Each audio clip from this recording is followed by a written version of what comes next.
नमस्कार, म सम्राट गौतम।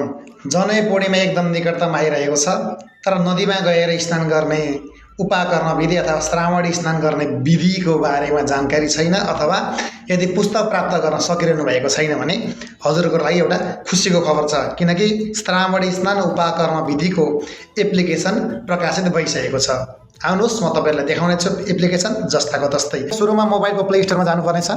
प्ले स्टोरमा गएर प्ले स्टोरको सर्च बटनमा जानुहोला। सर्चमा गएर यहाँनिर लेख्नुहोला उपाकर्म लेख्दा नि हुन्छ, नेपालीमा लेख्नुहोला। अहिले चाहिँ उपाकर्म विधि लेख्दा नि भयो, श्रावणी स्नान विधि लेख्दा नि हुन्छ। यहाँ उपाकर्म भनेदेखि यहाँनिर आउँछ श्रावणी स्नान उपाकर्म विधि भन्छ।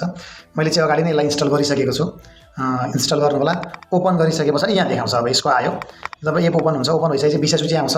माथिबाट श्रावणी सम्पूर्ण श्रावणी स्नान भनेर चाहिँ यहाँ क्लिक गरिसकेपछि सबै कर्महरू लगाइ आउँछन्, सिधै आउँछन्। यसलाई पिन जुम पिन आउट गर्न सकिन्छ। यसलाई जुम गरेर यसरी नै हटाउन तलमाथि गर्न सकिन्छ भने, अझै भएन भने यहाँबाट नै जुम इन र जुम आउट गर्न सकिन्छ। यो प्लस लेखमा ठुलो अक्षर गर्नु हुन्छ, सानो लेखेको ठाउँमा गर्दाखेरि यो सानो हुन्छ।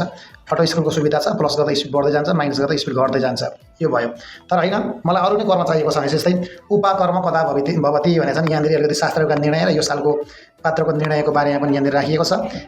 त्यहाँबाट मुनिपट्टि रहेको चाहिँ हिमाद्रिकृत महासङ्कल्प। यो हिमाद्रिकृत लेखिएको महासङ्कल्प यो चाहिँ आन्धिकबाट लिएको छ र यो सङ्कल्पको पुरै भाग छ यहाँ। सङ्कल्प यसलाई सानो पारेर पढ्नु नि सक्यो, अथवा पढ्दाखेरि हात हिलो छ भने यसलाई अलिकति ठुलोमा राखेर यसलाई बिस्तारै यसरी गर्दै पढ्नु पनि यसलाई सकिन्छ। अझै ठुलोमा राख्नु अलिक ढिलो पनि हुन्छ, अक्षर ढिलो आउँछ, यसरी पनि पढ्न सकिन्छ। यसलाई चाहिँ यो तरिकाले स्पिडहरू बढाएर घटाएर पनि पढ्न सकिन्छ। यो भयो श्रावणीकृत हिमाद्रिकृत महासङ्कल्प। अगाडि स्नान विधि। स्नान कसरी गर्ने? पहिले तीर्थको प्रार्थना गर्ने, जललाई अभिमन्त्रणा गर्ने, त्यहाँबाट जललाई चलाउने, यहाँनिर सही मृत्तिका लेपन गर्ने, सबै विधिहरू सहित यहाँनिर बताइएको छ। गोमयको लेपन भएको छ, त्यसको स्नानको विधि भयो, भस्म लेपन भयो, अगाडिपट्टि गएर पुष्प दकेना सेचन पनि छ, र यहाँ जति पनि छन् सबै विधिहरू यसमा समेटिएको छ। अब त्यहाँबाट स्नान विधि। स्नान गरिसकेपछि तर्पण हुन्छ हाम्रो। कसलाई तर्पण गर्छ त्यो ठाउँमा भएर तर्पणको विधि यहाँनिर चाहिँ स्नानका तर्पण भएर छ। अगाडिपट्टि गएर सूर्य प्रस्थान छ।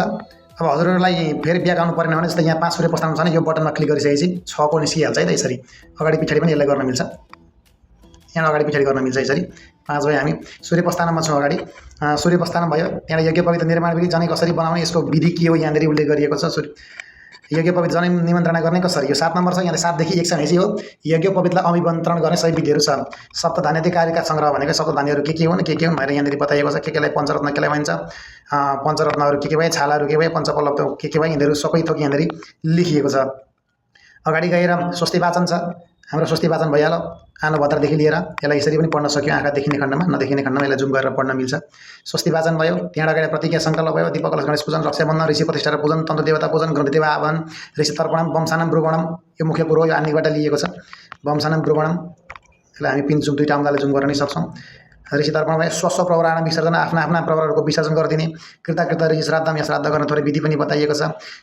पितृव्य यज्ञ पवित्र दानम, यज्ञ पवित्र दान गर्ने पनि विधि बताइएको छ, र यज्ञ पवित्र धारण गर्ने विधि पनि यहाँनिर यसलाई बताइएको छ। यो श्रावणी स्नान उपाकर्म विधि भन्ने एप्लिकेसन चाहिँ हाम्रो सार्वजनिक भइसकेको छ है त। उपाकर्म विधि श्रावणी स्नान भनेर सबै थोक यहाँ विधि भएको छ। यो उपाकर्म कदा भवति भनेर यहाँ चाहिँ शास्त्रको निर्णय पनि यहाँनिर राखिएको छ। एप्लिकेसनको लिङ्कको लागि डिस्क्रिप्सन अथवा पिन कमेन्ट चेक गर्नुहोला।